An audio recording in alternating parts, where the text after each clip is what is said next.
Welcome to In the Pursuit of Journey to Self, a podcast that seeks to explore the taboo topics around themes such as identity, love, beauty, religion, and fulfillment. Through this exploration, we hope to embark on a journey of self-discovery and a celebration of the diversity that makes up our society. Join us for our bi-weekly discussions as we discuss our perspectives on Blackness. This podcast is In the Pursuit of Journey to Self. Come join us and let us learn together. Hi everyone, welcome. My name is Antonavier and you're listening to In the Pursuit of. This is our inaugural season of this podcast, and we will be focusing on perspectives around Blackness and Black identity around the globe. Today, we have joining us Elektra Kassan Joseph, and she is a multi-talented female artist who hails from the island of Haiti. Her extraordinary journey over 20 years ago started with the legendary Haitian band Phantoms. Phantoms can be described as the Beatles or the Rolling Stones of Haiti, with performances that stretch out as far as Madison Square Garden and performing for President Mandela along with the Jackson Brothers in South Africa. She has traveled the world from Canada to Japan, and she has 5 hit albums under her belt with Phantoms. Elektra has collaborated with Wyclef Jean on numerous occasions and has performed on the stage with Little Kim, Mystical, Kassav, Marshall Montano, and many others. Elektra was awarded Female Artist of the Year in 2003 at the Haitian Music Awards, among other awards that she received, such as Diva of the Year 2008 and the Achievement Award in 2010 at the Five Continents Academy Awards. Elektra is currently working on her solo. Thank you so much for joining us today, Elektra. It is a pleasure and an honor to have you with us. This is a great honor, and I'm looking forward to just chatting with you guys and just talk about my journey, basically, the Haitian music industry. This is great. And it's such a pleasure to have you too, because this season, as I mentioned, we're focusing on Black identity and Blackness and really exploring what that looks across the globe. Because as we've mentioned many times, we're sort of seen as a monolith, that we are this one entity of Blackness or Black identity. And we really want to start diving into that and exploring the diversity that exists within that, within our shared identity. And so I wanted to start off by asking you, let's dive right in. As I read up a little bit more on Haiti in general, I wanted to know what it was like growing up in the first Black Republic. And what I mean by that is, how was the education system model? How was the health system model? How was your childhood in, because not many other countries, in fact, no other Caribbean country has that label. And so what was that experience of growing up in the first Black Republic? You see, I could tell you, I didn't really learn about the fact that we are the first Black Republic country not until late age, because of the fact that our education in Haiti was not too, they didn't elaborate too much on where we came from, who we are, and what we stand for in the world. Um, you see, growing up in Haiti and being educated in Haiti, it was very one sided. It's just that you learn what you learn and you take it and you go and live with it. That's what it was. So basically, it's like what I've learned in Haiti, in my education in Haiti, is that the basic stuff, as Christopher Columbus discovered Haiti and this that happened, and he gave us this great culture and all that stuff, and which gave us our European culture, and we should just be grateful for all that. So that's what I learned, and that's what I knew. And not until I came to the US and I had the liberty to really research and understand exactly what it means to be Haitian and to be black. And I researched it, and a lot of the stuff that I realized that I was learning in Haiti, they were not that true. You understand what I'm saying? Like it's Yes. they were not that true, and where we should be grateful that we have this European education, it was not all that true. So I educated, made it a point to educate myself when I came to the US, and to understand exactly what it meant to be Haitian, this great country who fought for their freedom, and what it is to be black and Haitian. And it was a great thing to find out, and I'm so proud of my country, being able to find out about my history. It was such a delightful thing, and I can hold my head up high today and say I am proud to be Haitian. It's a great thing. And I found out that we're such a, how could resilient Yes. uh, country. We're so strong, and we were deprived of so much, and it's that gave me strength to really talk about the history of my country and to be proud.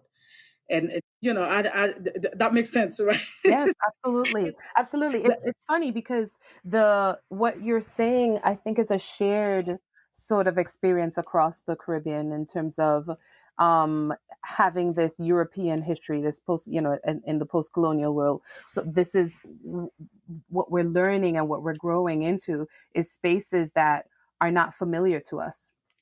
They're not familiar to us, and exactly. they're very European in nature. And I think one of my favorite poems, if you ever get a chance to read it, if you haven't already done so, is by a Jamaican poet called Colonial Girls School. And I remember reading that when I was in high school. And it's all about the experience of learning in school was very European. So you're teaching us about the steppes of Russia, the wheat fields of Canada. And the refrain that really stuck with me for years is that there was nothing about us at all. There was nothing. There was nothing of us Exactly. there. And so I Exactly. totally, understand when you talk about this education that you're growing up in, it can't be questioned. You just know you have to learn it, and it is revered in some way. Exactly. So, especially in the educational system in Haiti, whereas you just have to learn what you have to learn, and you have to, and it was very hard because everything had to be memorized word for word. When I say word for word, I mean word for word. You have to recite everything, and you have to remember where the commas are and the periods are, and it was just very hard. We didn't know it was that hard because it was the norm, Right. was what we had to do. But when I really got an understanding of what I was learning, I was like, okay, so whatever they were explaining, that's not what it was. It was really a revolution. It was really we were fighting for something. Christopher Columbus was not the great discoverer. It was crazy for me to really find this out. It was crazy. So and it made me so proud of my Yeah. country, made me so proud of Haiti, and made me so proud to say that I am Haitian, and made me so proud to be black Yeah. first and foremost. As an aside, I think Christopher Columbus has like the best PR firm, or had the best PR firm working for Oh, him. back in the day, yes, he did. Yes, he did. So to that end, can you tell me then, what does the idea of blackness mean to you? When were you first introduced? Like, did you have knowledge growing up? It's like, I'm black. I am like, did you wear that identity? Were you conscious of that identity as you grew up? When did that come into your sphere? And what does it mean to you?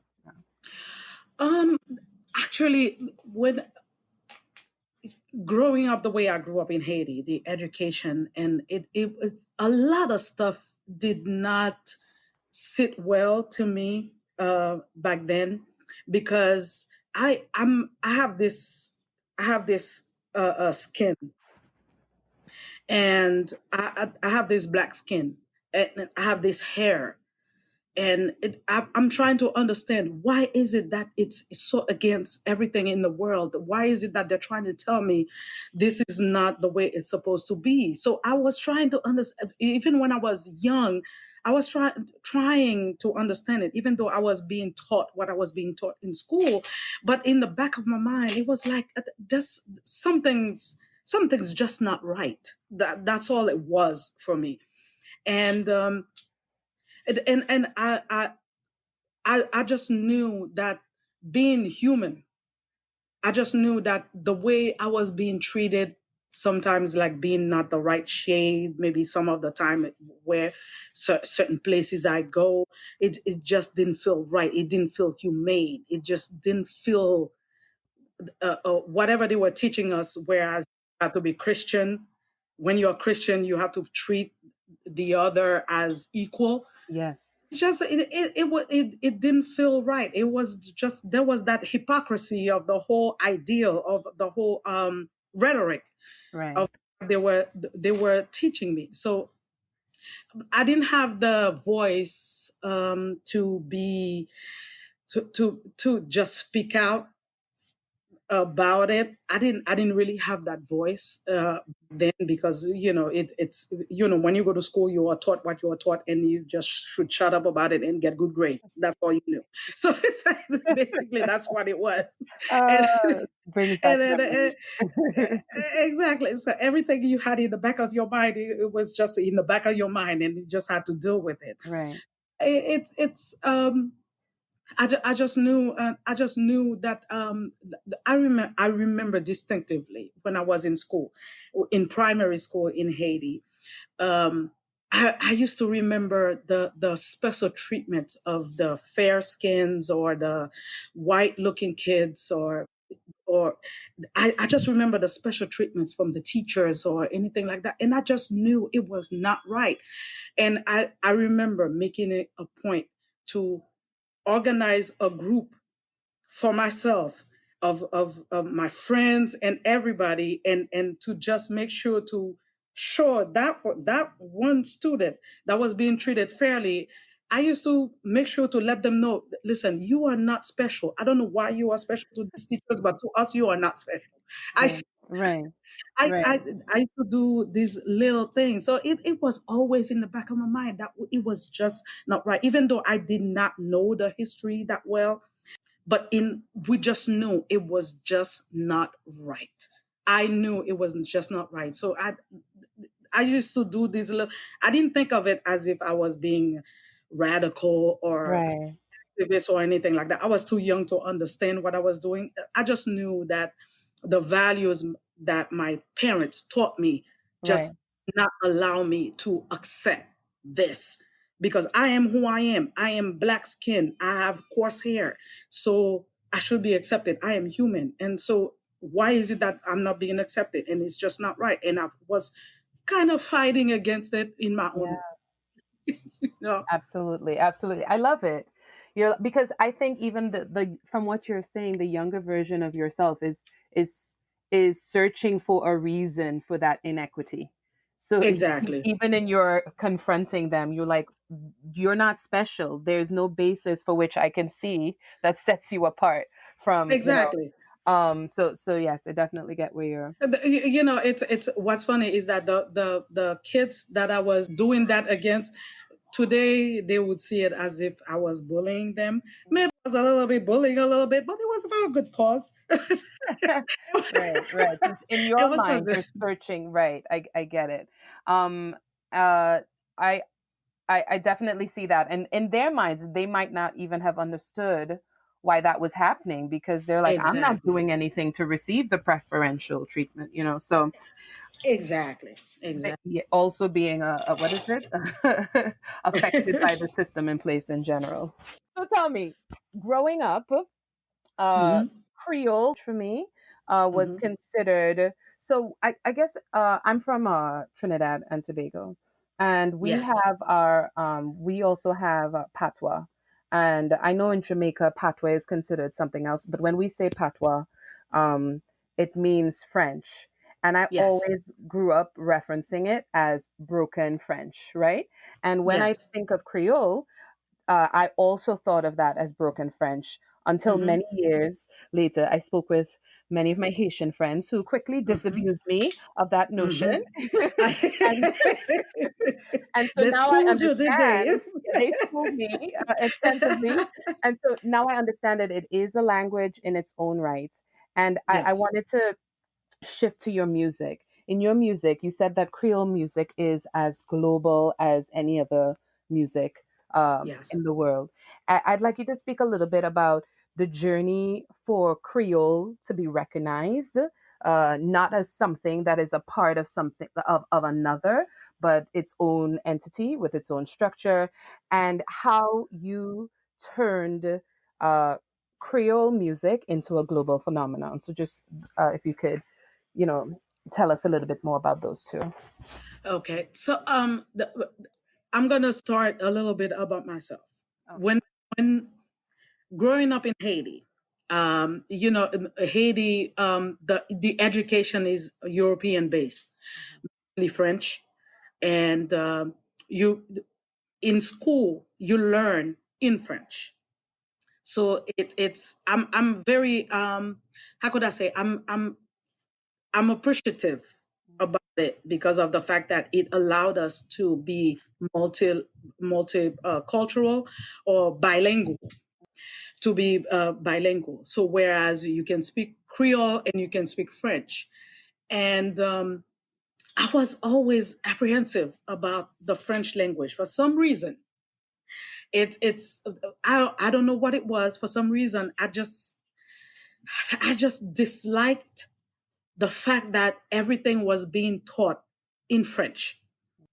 Did I understand that it was the colonizing language, if you will? I didn't know. It's just that I was just like, why is it that the whole nation speaks Creole, and when you go in school, they're forcing you to speak French. They teach you in French, and they're forcing you to speak French.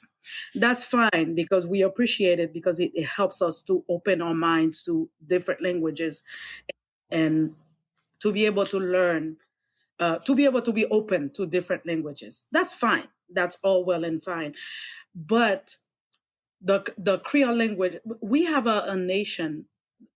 Haiti is a nation where a huge percentage of the country is illiterate, or when I say illiterate, is that they don't have the privilege to be able to go to school and to be taught, to be educated, whereas it deprives them of that, the French language. You understand what I mean? Yes, Like, yes. uh, it deprives them to the French language. So if that's the case, why is it that it's not, the Creole is not the national language? It's Jamaica, and you from Trinidad And Tobago, yeah.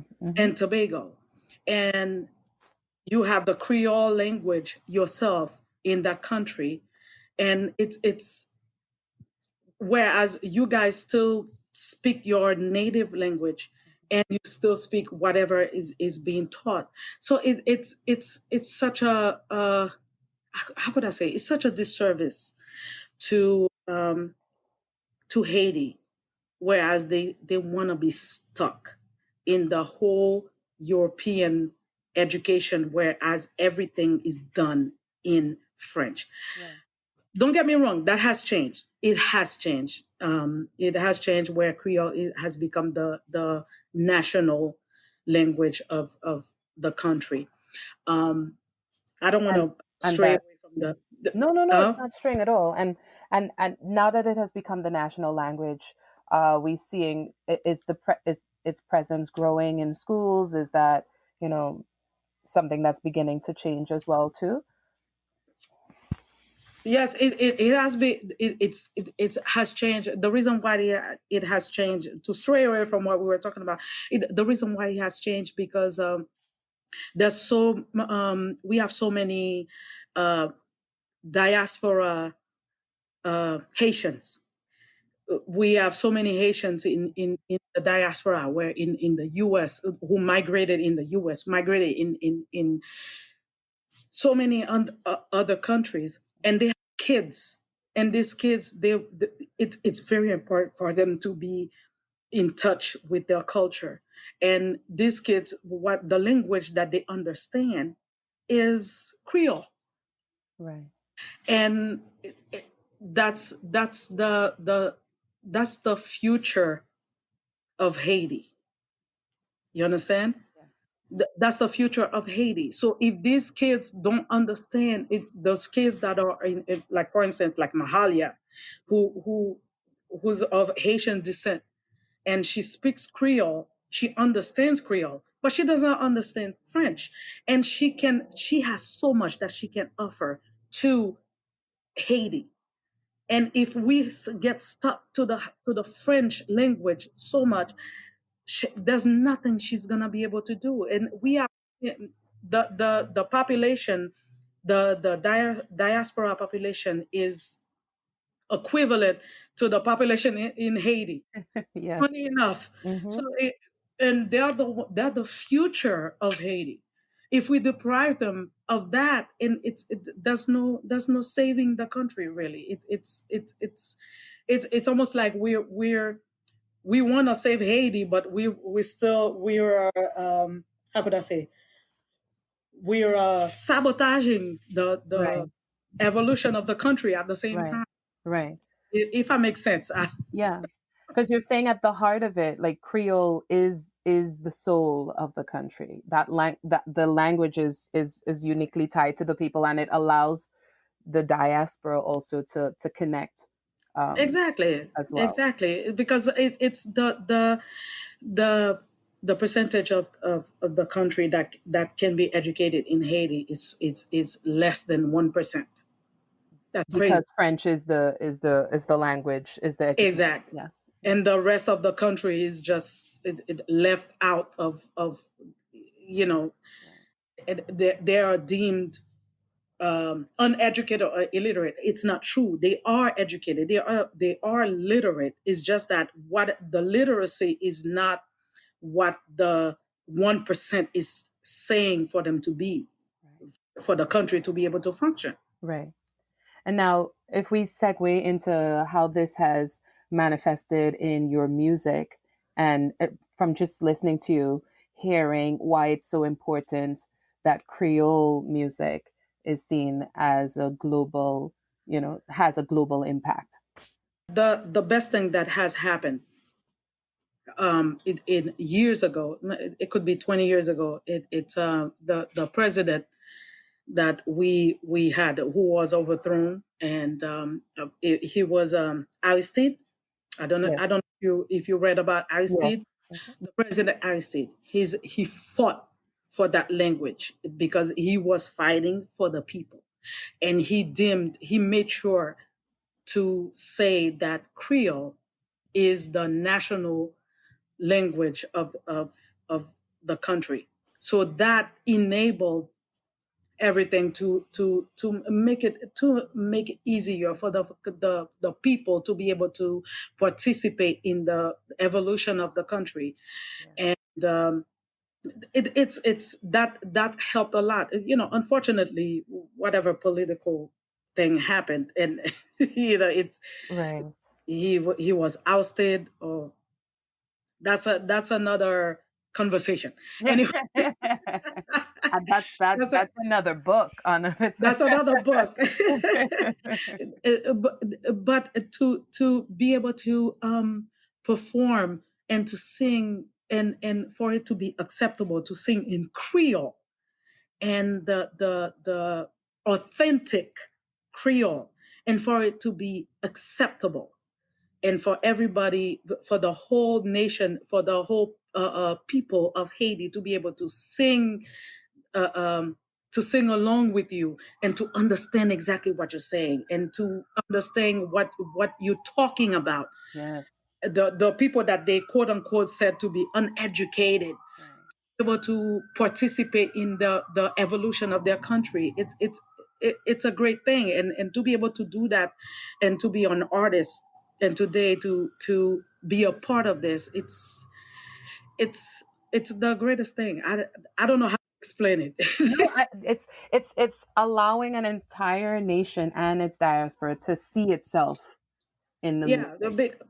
because back in the day, it's back in the day to sing French music, and to be able to sing French music, and that was called, oh, she's talented, oh, she's great, and she's singing in French, and Yeah. she is singing in French. That was the thing, that you were deemed to make it back Right. then, like Right. in 70s, 80s, and even the 90s a little bit.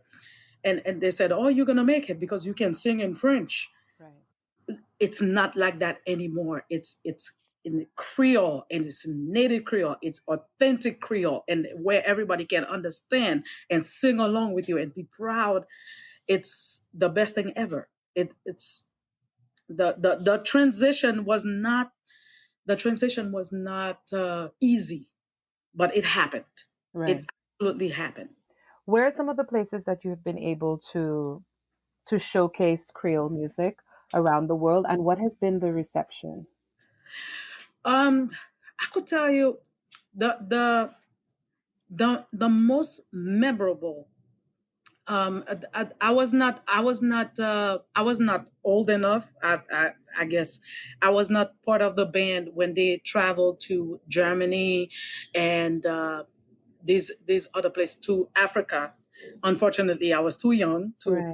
participate in the band. But when I joined the band, and I was able to travel in many places, and the one memorable place that I was able to travel and perform in Creole, it was in Japan. It was the best ever. Oh, They were receptive of they had no idea what we were singing about, but the reception was out of this world. They were singing, and I made them uh, uh, repeat after me while I'm performing. Repeat after me, and it's almost like they understood exactly what was going on. They understood the struggle. They understood the fight and everything.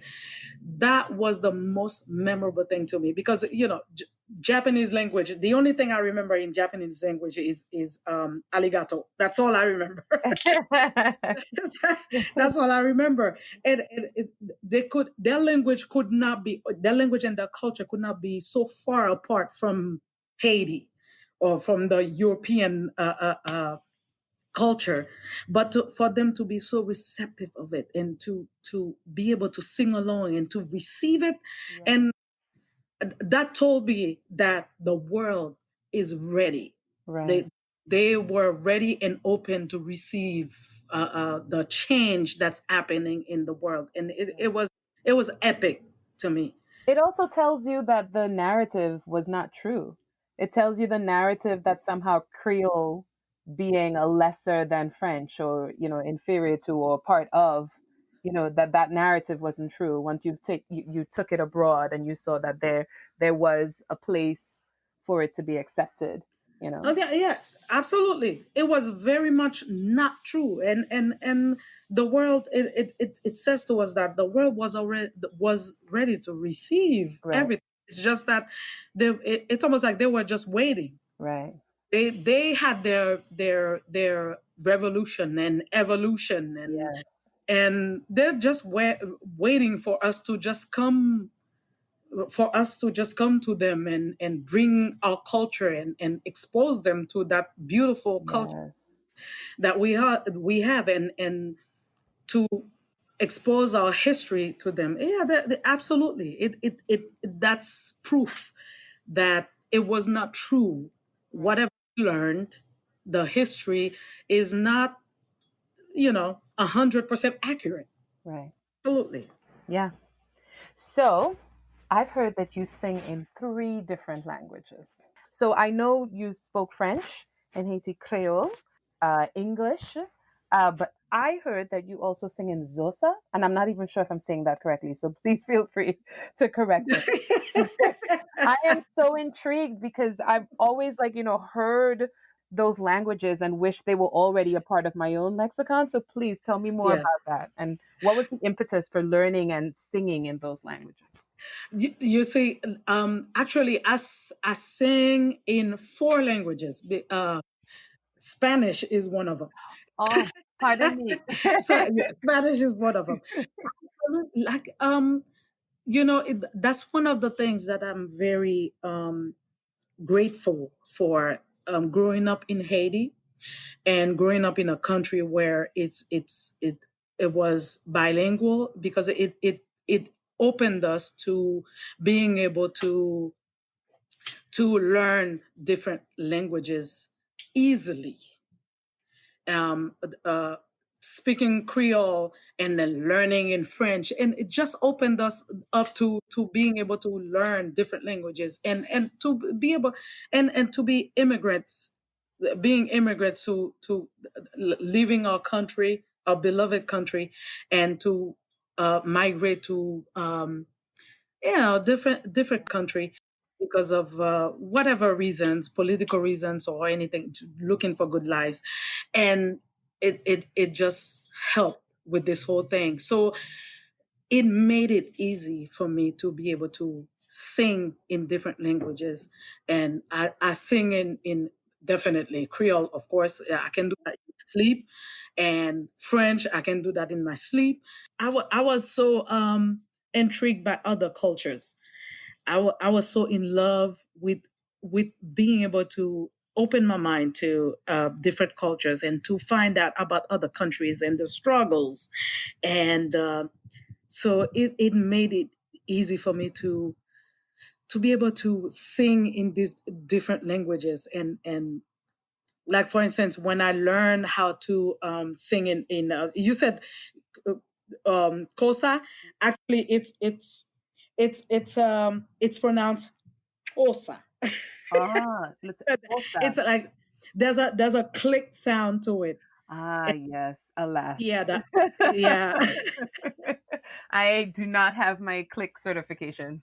I think I it, have tried, but to no avail. it was the most wonderful thing that I could have learned, because I had gotten together with a talented young lady from Zimbabwe, Yes, and her culture was Zulu and Xhosa. yes, So she was very intrigued by my culture as well. So when we got together, it was a match made in heaven. So yes. it was a match made in heaven. So I was teaching her about my culture. She was teaching me about her culture. So, and she was teaching me how to speak the click language, how to pronounce everything. So that's how I learned how to pronounce the X. It's it's the sound is it's like that. Yes, I yes. don't know if you can hear it. So Yes, it's I hear it. Yeah. basically Osa. And she was teaching me about the click sound and everything. And then I got so intrigued, and I taught her about Creole. She was so fascinated by the Haitian culture, because she did not know that Haiti was the first republic nation. So we were exchanging history. Right. She taught me how to sing in Zulu and in Xhosa and all that, and I just got hooked, and she taught me about the different tribes in her country, in Zimbabwe and South Africa, and I started researching about Africa and the culture, and I realized that the connection of Haiti and these tribes and everything, and I just got hooked. So And you just dived into my that was my follow-up question because it's so like as a Haitian, what Mhm. is that connection to the African continent? for you? Like what was that connection before, and I guess what is it now? Like because the idea of black identity is such a through line that Hmm.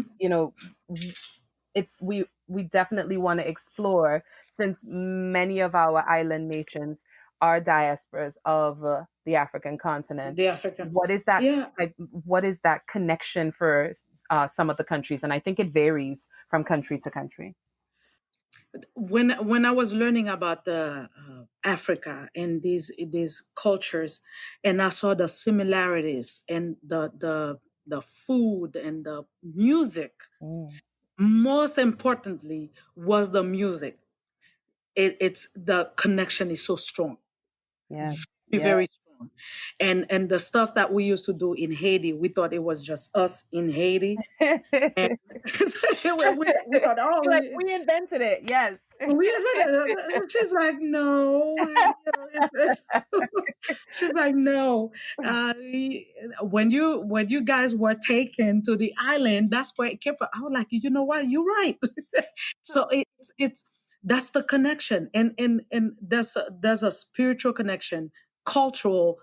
It's very very strong, and it's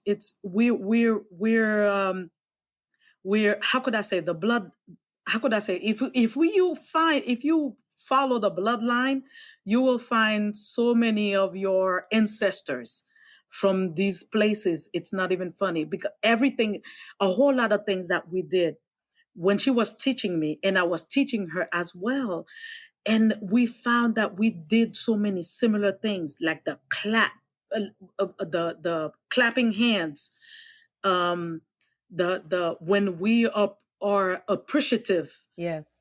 of something, of a music, of or something that when you're appreciative of culture, the way that we raise our hands, it's very similar, and the anecdotes, or the jokes, all that, the food, Yeah. the food appreciation, and the way we cook our food, and what the meaning behind everything we cook, and everything we say, everything we do, and the way we act with each other, like could be your neighbors. Mm. It's just so similar. It's definitely everything that we're doing in Haiti. Definitely, it all derives from Africa. There's no if, ands, or buts about it. Yeah, I've been noticing that myself too, and I was listening to some of your music, and as I'm listening, I'm going, "Wow, this sounds like soca music." And then I remember, I think at some point last year there was an African music festival at the Barclays, Hmm. and I remember going. This is the first, very first exposure to African music in general, and I'm like, Hmm. why are they doing soca music on the stage in a different language? I'm like, this is all soca music, and because for me, like you, as much as you said, you think that you've invented it, and so to see the roots and to see that where it came from, it's something even bigger than your island nation. It, it's Exactly. it's a really nice thing to see because it makes you feel like you're a part of something bigger than yourself. E- And Exactly, exactly.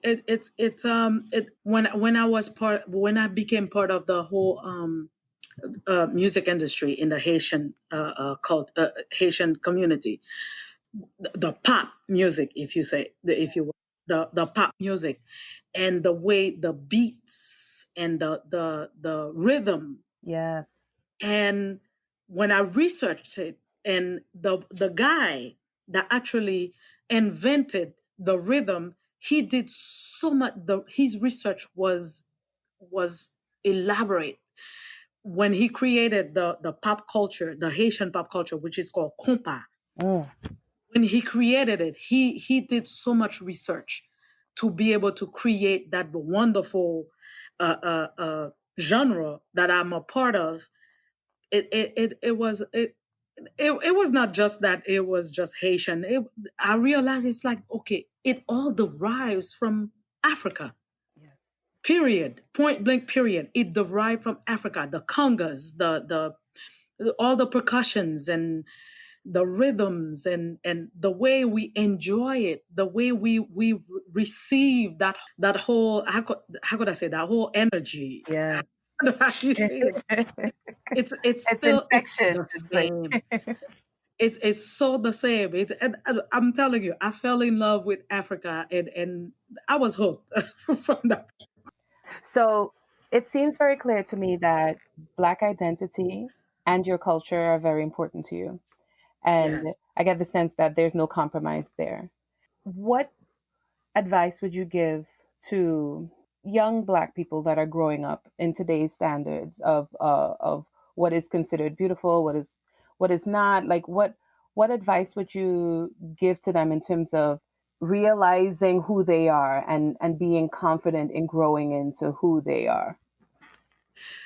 I would tell them, try the best to your ability to not compromise who you are, who you represent, and what your background is. It's very, very extremely important, because your identity is your whole self. It represents who you are. Try your the best to your ability to not let um, the world tell you who you are and what you should represent, because it's not true. It's smoke and mirrors. It's how could I say, it's a gimmick. Yeah. It's a gimmick basically to be able to sell, and to how could I say, to Yeah. They have to sell uh, you perfection, so they have to make you feel imperfect in order to do that. exactly. And they have to understand what you represent is so, it's way bigger than what you're seeing. It's Right. so bigger than what you're saying.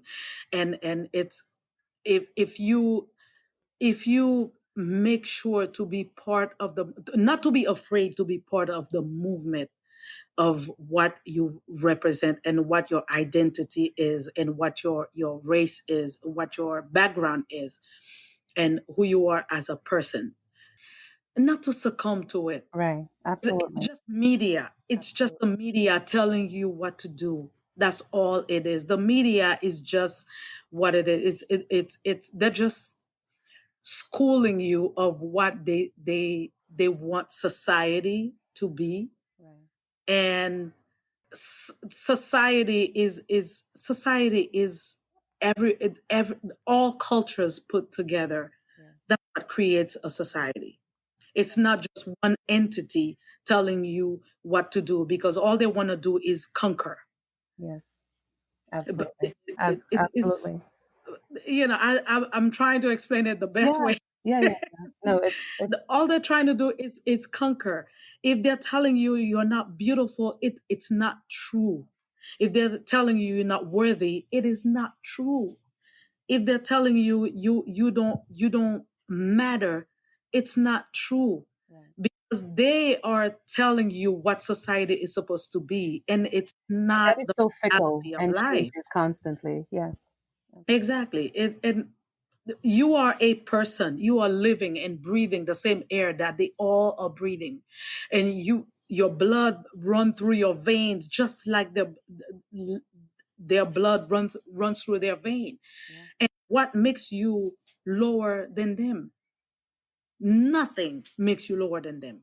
Just media telling you what is supposed to be worthy, and it's not true. Just don't believe it, and just don't succumb to it, and be true to yourself, Absolutely. to who you are. Period. Point blank. Period. Point blank period. I love it. Point blank. Period. That's all it is. At this, we're nearing the closing of our podcast for today. And I wanted to shift a moment because I wanted to find out, do you have like a favorite Haitian saying or poem or something that reminds you of childhood? Yeah, growing up, like, was there like a specific saying that stands out with you that you carry with you everywhere, or a poet that stands out, or a poem? The saying that I always remember, um, I'm not gonna say where it's from because I might be wrong. Okay, so don't. I think I failed that history test in Haiti. Um,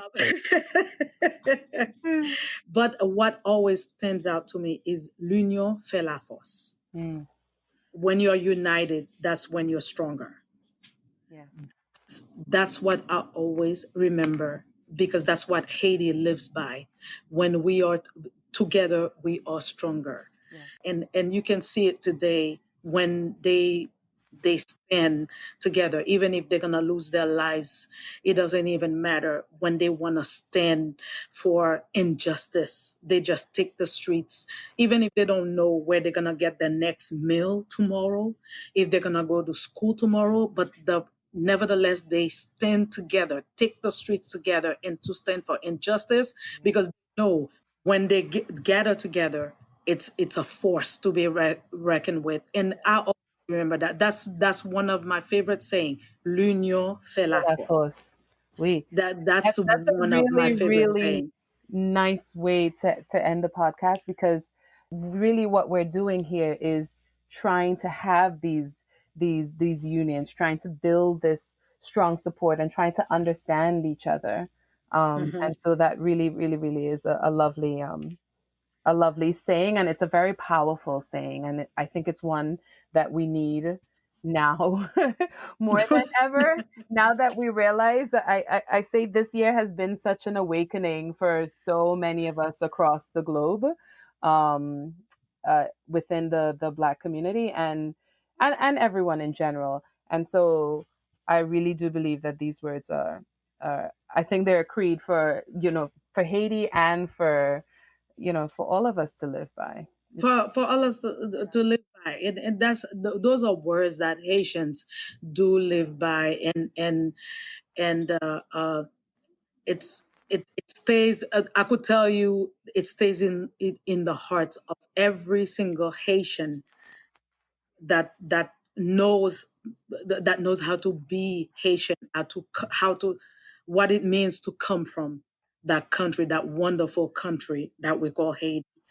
And I'm telling you, Haiti is a force to be reckoned with. Yes. And I'm telling you, it's they the reason why that Haiti, that's my opinion. Mm, Uh, That's a whole lot of other Haitians' opinions. The reason why Haiti is such an underdog is because of the fact that they don't want to succumb to the powers that be that want to take over. We do not want that. right. We don't go back to that. We took our independence and we want to live by it, and we will die by it. Yeah. If it has to be that we have to suffer for years or decades to come, it's a message to everywhere else that we will not be enslaved ever again, and we will stay free, even if we have to live in poverty and die by it. We will stay free and be a nation and be together, and that's what we live by. L'union fait la force. That's what it is. Union Fella Force. Thank you so much, Elektra. It has been a real pleasure having you on with us today. And we wish you all the best in your continued musical endeavors. And we want to say thank you to all of you that have joined us today for our podcast, for our inaugural season of In the Pursuit of Blackness. Following seasons, we will follow different themes as the seasons go by.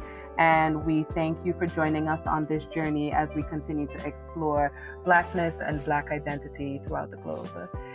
Be well, and we will see you soon.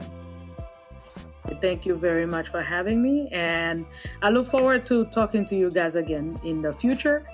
And keep it up, and it's for the power of Blackness. That's Thank you so much, Elektra. This podcast has been powered by Mars Playhouse, a theater and film company dedicated to increasing the lexicon of Black plays and films emanating from the Caribbean and its diaspora throughout the globe. Thank you for your support in growing this podcast community. Don't forget to hit the like button and follow us on IG, Facebook, and Twitter at Mars Playhouse for details on upcoming podcasts and content surrounding the Caribbean and its diaspora.